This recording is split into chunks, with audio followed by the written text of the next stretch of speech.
This is one heck of a rabbit hole. Abu Dar reported, I said, Messenger of Allah, which mosque was set up first on the earth? He said, Al-Masjid al-Haram, the sacred mosque, meaning the Kaaba. I again said, then which next? He said, it was Masjid Aqsa. I again said, how long the space of time between them? And now here is the bombshell. According to this hadith, there was 40 years between Masjid al-Aqsa in Jerusalem and the Kaaba? How is that possible?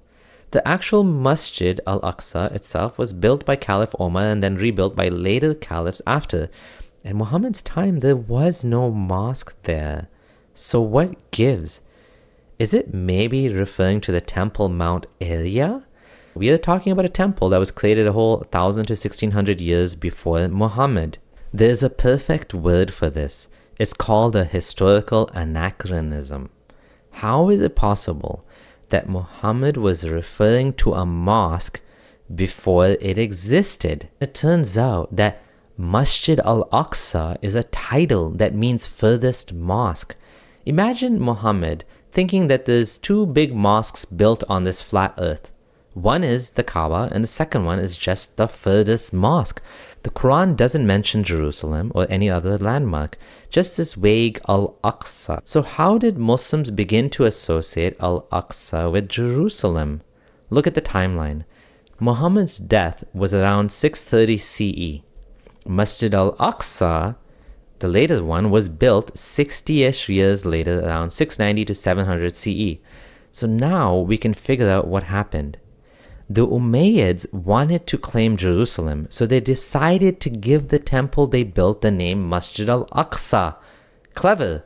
This now makes this Christian-Jewish area a Muslim area. Before the Umayyads, there's no solid evidence that Jerusalem was considered holy to Muslims. Scholars like Oleg Grabar, Fred Donner, and Patricia Crone argue that the early Islamic holiness of Jerusalem was manufactured for political consolidation, not revealed tradition. This is actually a huge revelation, because if you think about the implications of this, it means Palestine is not really holy.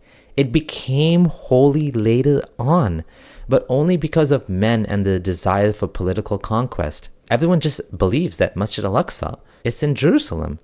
This is a bombshell. It shows us that religion continues to evolve, that Muhammad's Islam and today's Islam are different, that the Muslims of today that are all blindly pro-Palestine because of theology, there's no evidence for any of that.